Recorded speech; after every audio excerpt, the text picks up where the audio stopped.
So this is the question of the week, really, following the ULEZ issue in the Uxbridge and South Ruislip by-election, which Labour says is the reason why they didn't manage to win the seat off the Conservatives. Are the government, but also Labour, rowing back on their commitment to the environment? Well, it's not clear at the moment. This by-election, narrowly lost by Labour, has triggered a reaction in both parties against environmental policy.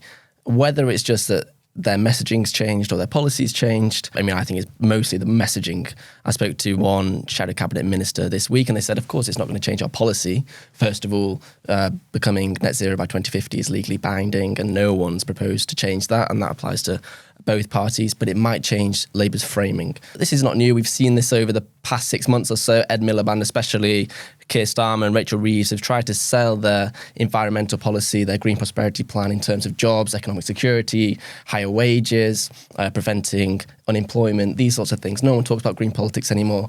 It's not a hot topic. It's hard to talk about. It's not very emotive. No one really cares in a cost of living crisis. It's not the top of people's priorities. So all the by-election's done, I think, is given more impetus to that argument. On the Conservative side, we know that Rishi Sunak's never been that keen on environmental policy. Of course, all the same caveats apply. It's not like he's jettisoned any major policies and he's still stuck with the net zero by 2050. But it's not at the front of his agenda. We've seen some vacillation over whether or not they want to replace the policy on getting rid of gas boilers by 2025, I think it is. And then we've had other briefings saying that they're not going to change it. So it's not clear. I think both parties are basically accepting the narrative that's come out of Uxbridge. Environment policy is bad, therefore we don't like it, therefore we'll make it into something else. Whether that's actually changed, I don't think it has. Yeah, I think you're absolutely right that it's more framing, isn't it? The language that they're using about these policies. And actually, to be fair to Labour, a lot of people are accusing them of sort of knee-jerk changes to the by-election result. But it was in June that they rode back on their £28 billion commitment. And they, like you say, they've been talking about the green transition in terms of jobs and employment and security rather than in terms of, let's make the environment a safer and more protected place. And that's something actually that they've learned from Joe Biden as well, who's doing huge things for the environment in the US, but is talking about it all in terms of work and jobs. That's actually something that I heard from someone on Biden's campaign team who was suggesting to parties like Labour, other sort of socially democratic parties around the world, that that's how you should talk about the green transition, because otherwise it sounds too radical, too new, something that might hit people in the pockets unless you put it in terms of their day-to-day lives, particularly in a cost of living crisis. Exactly. And I think actually the Conservatives were on this already. They swapped their net zero language for energy security a long time ago. I think, even over a year ago, that's how they were framing it. And I think this is just Labour realising and following suit and doubling down on that shift in emphasis rather than shift in policy. Yeah, and we should also note that many people see the ULEZ policy, which is the ultra-low emission zone within London, which is being expanded by Sadiq Khan, the Labour mayor, as an air pollution policy, not a climate action policy. Yeah. I've had lots of emails about this following my morning call on Monday, and I think that's true to some extent. Of course, if you reduce the number of high-emitting cars, of course, it also contributes to climate change, but Sadiq Khan has also been clear that it's mostly a health measure to help people with air pollution and to reduce deaths from that. But it's also about the perception. I think you might say one's air pollution and one's climate change. In the public mind, I think they've been conflated. Yeah. And also, more importantly, in the rights, some of the boisterous rights people, the Nigel Farage types, they've also managed to conflate the two things. And that's really important because we're in this cost of living crisis, as you say, Anoosh.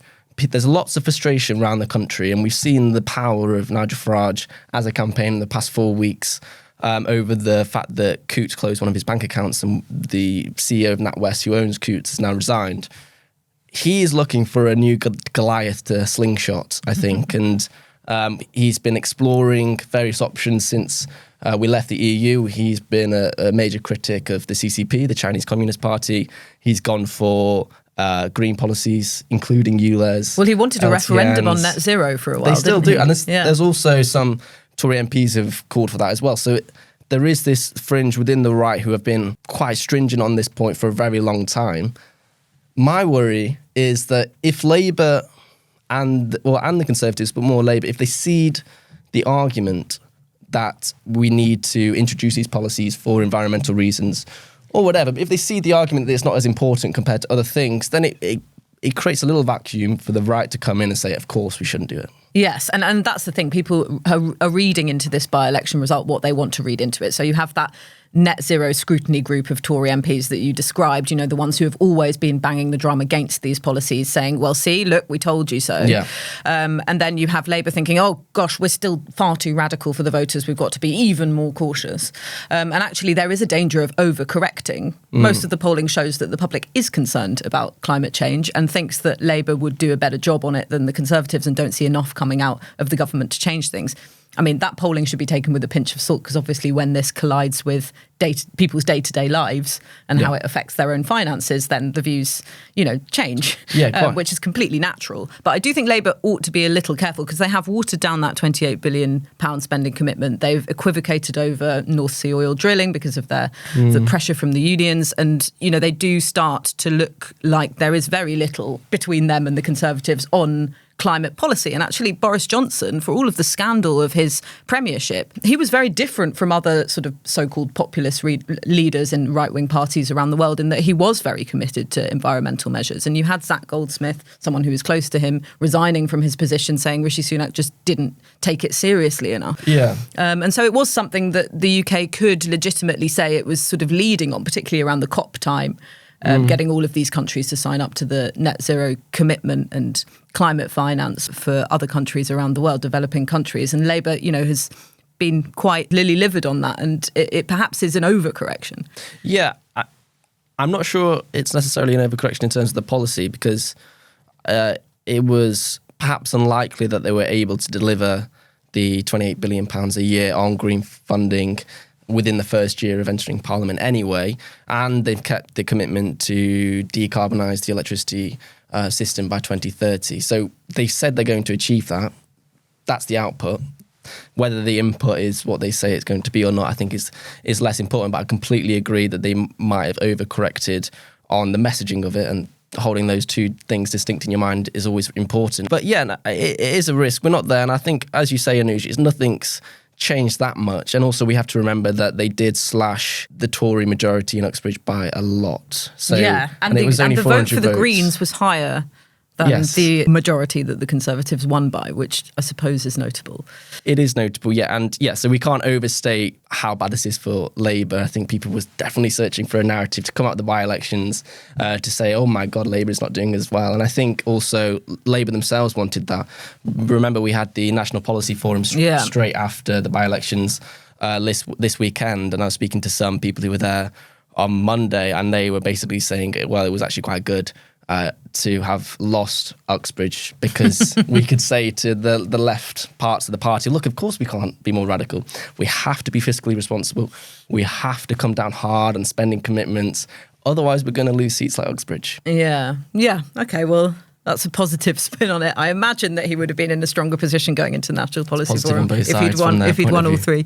But yes, we'll keep an eye on how these policies go. I mean, one last thing is that it clearly is a dividing line that the Conservatives want to draw. They're trying to stick Just Stop Oil, for example, onto Labour. Yeah. They're trying to associate Keir Starmer with the people who are, disrupting big events and lying down in the roads and making a nuisance of themselves. And, those kind of tactics are very unpopular. Labour obviously are trying to distance themselves from it and trying not to let it stick to their reputation. But that's clearly something that the Conservatives are going to try and use coming up to an election. Yeah, completely. Harry Lambert, one of our colleagues, has interviewed Dale Vince, the Labour Party donor and Just Stop Oil donor in the New Statesman this week, which is very interesting.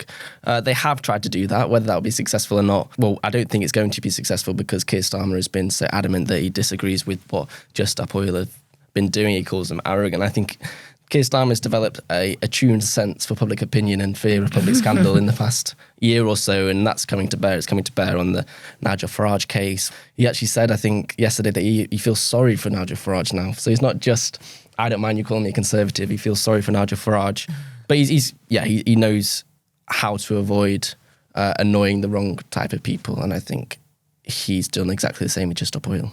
Thanks so much for watching. We'd love to know what you think. Please make sure you leave your comments below. And if you enjoyed watching this podcast, you can watch more of our videos on our YouTube channel. And don't forget to like and subscribe.